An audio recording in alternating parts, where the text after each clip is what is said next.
All right, guys, welcome. I hope you guys are having an awesome day. So let's go ahead and get started, guys. This is quiz 6, definition of derivative. Yeah, let's go right into it. So question 1, it says, given f of x equals 7 over the square root of x plus 6, which of the following expression represents f prime of x?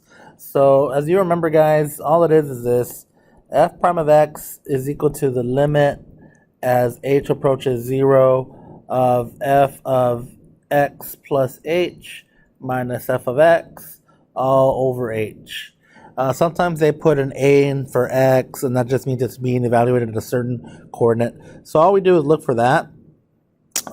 So f of x plus h, by the way, all that means is this: 7 over the square root, and then wherever there's an x, you're going to put in the expression x plus h. X plus h plus 6. So fill in that expression for f of x plus h, and then fill in the expression square root of 7x plus 6 for f of x, and that's it. So here it is. Pretty straightforward, guys. I think this quiz is going to be an easy one for you guys. All we're doing is using the definition. That's all you're doing. So on this one, it looks like it wants you to evaluate.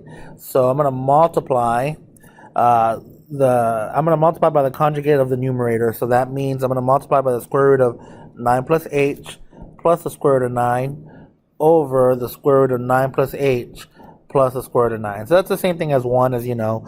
And we're doing this because this kind of, when you multiply by the conjugate, it kind of acts like the difference of squares. So the square roots go away. So here's what you really have. Limit as h approaches 0, and you're going to have 9 plus h and then minus 9 all over h, like so.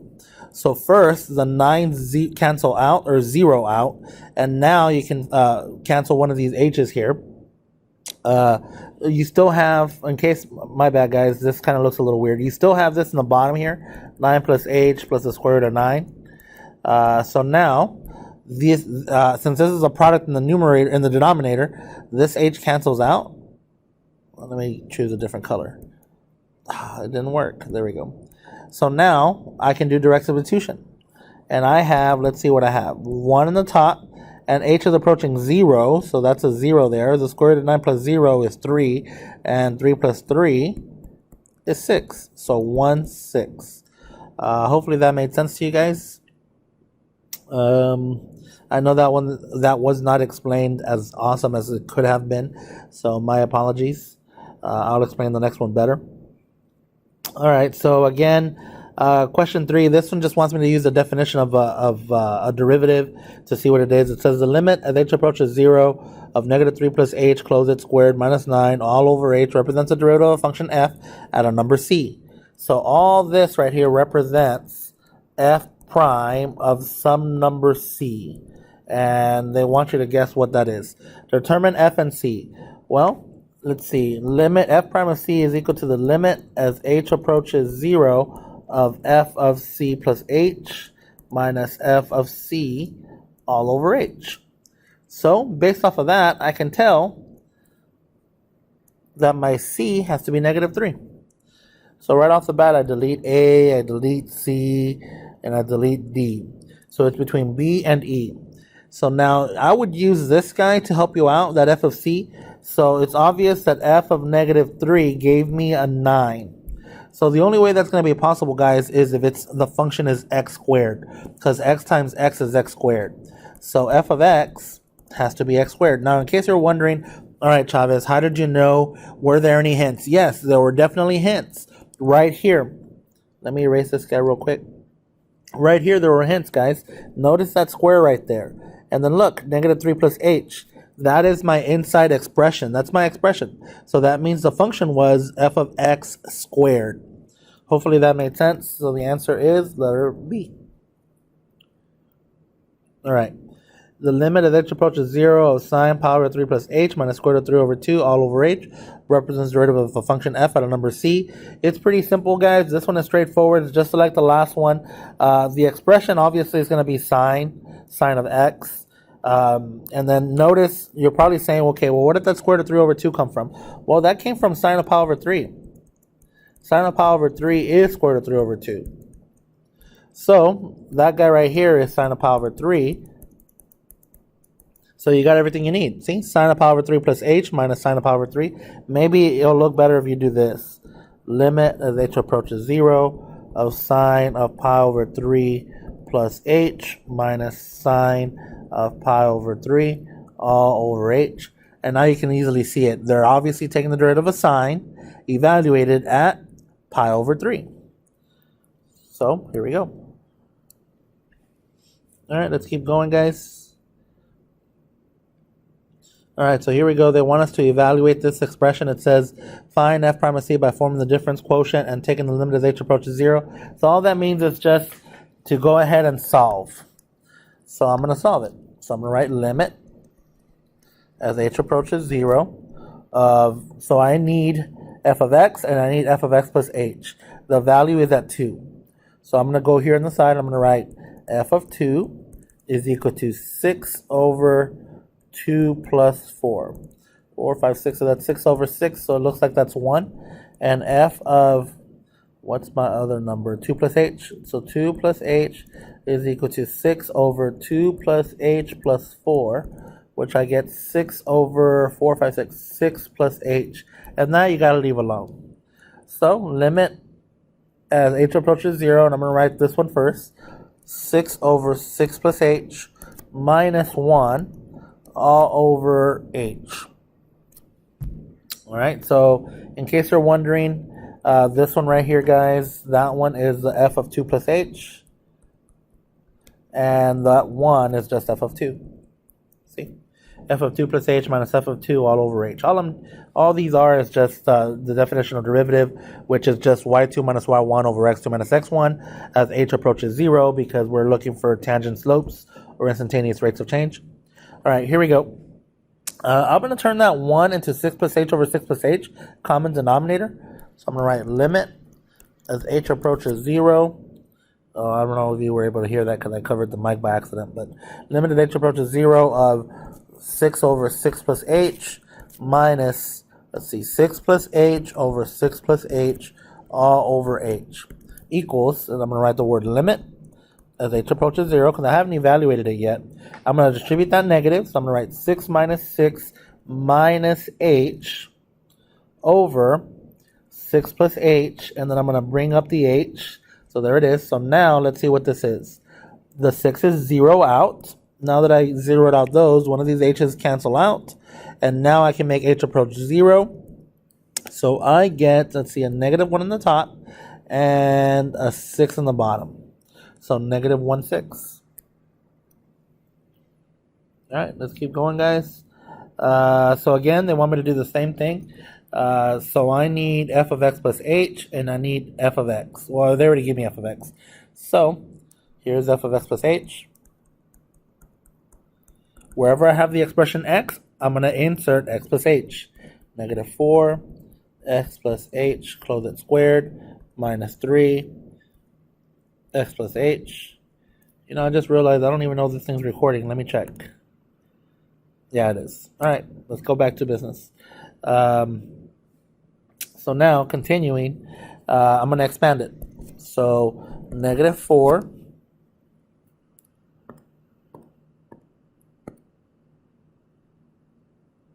sorry, guys. Okay, let's just continue. Negative 4, and then x times x is x squared. And then x times h is xh. I'm going to have two of those. So plus 2xh.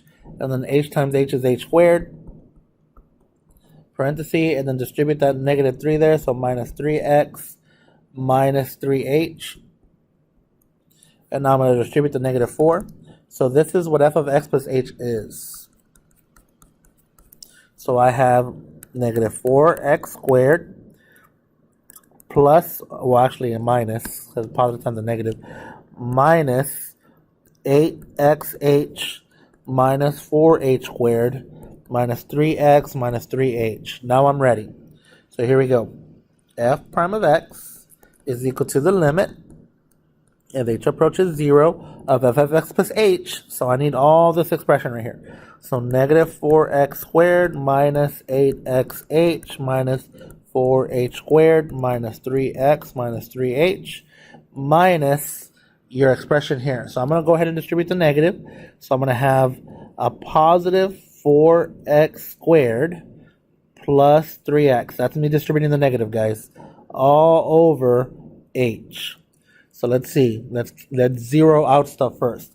I have a negative 4x squared and a positive 4x squared. Cancel or delete. And then I have a negative 3x and a positive 3x. So there we go. And now every single term has an h, so you can factor out an h. So one of those with one of those with one of those with one of those. And what is h approaching? 0. So I have one h left here. This one's approaching 0. So that guy goes away. So what I finally have is a negative 8x minus 3. All right, let's keep going.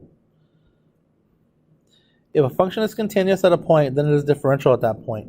This is false, guys, because remember, you can't be differentiable at a corner or a cusp. So think about like an absolute value function. So the absolute value function looks like that. It's obviously continuous everywhere, but you're not differentiable at that corner. So you're not differentiable at corners, cusps, and if your function is not continuous, well, then you're not differentiable at all. All right, let's keep going. Given that f of x equals 2x plus 2, determine where f is not differentiable. You're not differentiable at the corner, so where that occurs is wherever this absolute value equals 0. So you just write 2x plus 2 equals 0, and you're just solving for that because that's where the corner happens of absolute values, as you can see here. So I'm going to go ahead and subtract 2, so 2x equals a negative 2, so x has to equal a negative 1. So at negative 1 you have a corner. So at negative 1 you're not differentiable. And there it is. Let's continue, guys. It says determine the values of the constant b and c so that the function given below is differentiable. So if I want to be differentiable, that means that I must be continuous at 1. So here's equation 1. 2 better equal b plus c. Now, the next thing that must happen for you to be differentiable at 1 is that the left side derivative better equal the right side derivative. And they're being kind of nice to me. Notice that I have a linear line. So the left side derivative, so I'm going to write f prime. I'm going to put the word from left. From left of x equals 1.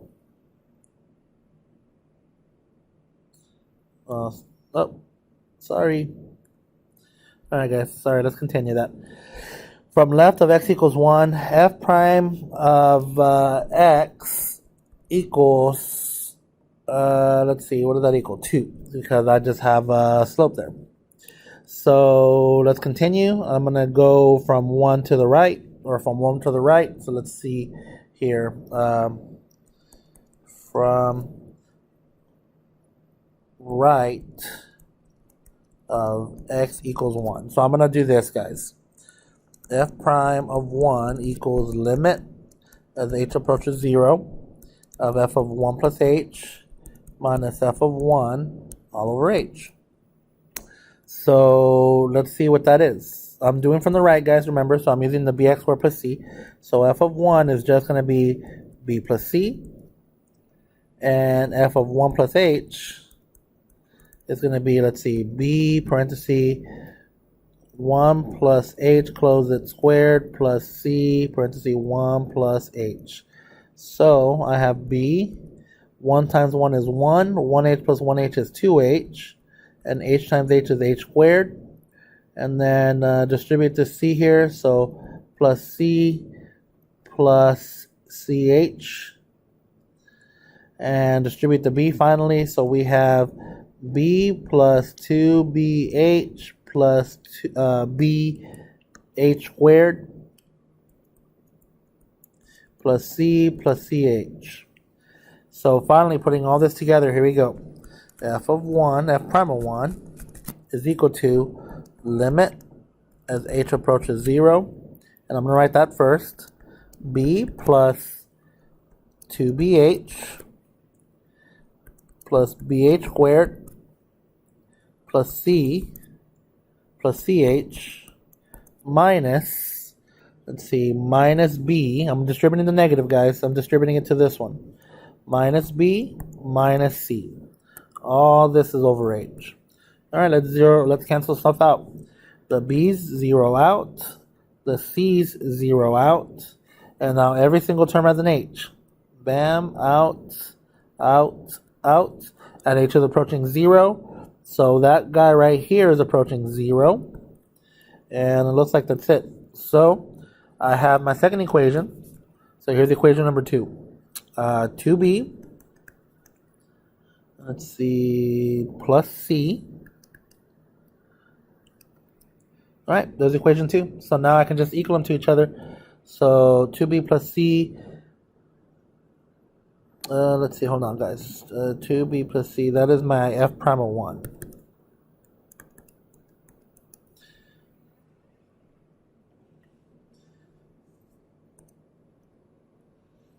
That is my F prime of 1. And so the right side better equal the left side. So 2B plus C better equal, I'll write it right here, 2B plus C better equal the left side derivative, which is going to be 2. All right, so that's equation 2 right here. So this is my definitive equation 2. Let's see, I'm going to solve for C. So solving for C, you get that C equals 2 minus 2B. I'm going to insert that right here. So 2 equals B plus 2 minus 2B. So let's see, minus 2, those 0 out. So you get 0 equals a negative 3B. So I get that B equals 0. Now that I know that B is 0, come back, and I'm going to plug it into this one. So B is 0, that means C has to be 2. And there you go, guys. I hope it's recording, is it? Yeah. All right, let's see. Do we got one more? We got one more. This one's straightforward. It says that f of negative 3 equals 3. So this is a coordinate. So negative 3, comma 3. And then it says f prime of negative 3 equals 4. So this is a tangent slope at 3. Find the equation of the tangent line of f at x equals negative 3. So this is my tangent slope at negative 3. And that's exactly what they want. So I'm just going to write y minus y1 equals slope x minus x1. So I'm going to write, let's see, y minus 3 equals slope, and I'm going to write x plus 3. So that's it. Now just solve for y, guys. Y minus 3 equals 4x plus 12. Let's see, plus 3 plus 3. So y equals 4x plus 15. And there you go. All right. Sorry this was a little lengthier than most, but hopefully you enjoyed it. Hopefully everything was clear, and I'll see you guys later. Let me know if you guys have any questions. All right. Bye.